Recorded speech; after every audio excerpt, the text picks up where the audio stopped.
Assalamualaikum, karena saya punya anak yang doyan ayam, jadi bosen ya digoreng mulu. Ya udah kali ini saya, karena saya juga beliin cuma setengah ekor, jadi saya mau kuahin biar banyak ya. Oke, saya mau bikin ayam kecap satset aja. Ini bumbunya juga udah saya tulis di video.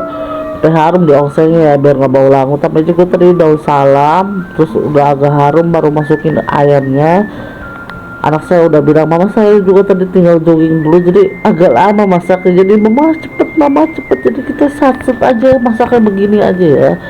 Tambah juga tadi kecap, bumbu tambahan seperti royco, micin, gula, sama garam, sama lada bubuk ya. Setelah itu juga tunggu sampai surut. Kalau agak surut baru tambahin juga cabai hijau biar tambah cantik. Ini anak saya udah manggil bahwa udah matang belum mah, supaya lahap banget dia makan. Udah lapar nih, jam 10 pagi nih dia baru makan sampai 3 kali dia namanya. Semoga suka resep saya, terima kasih.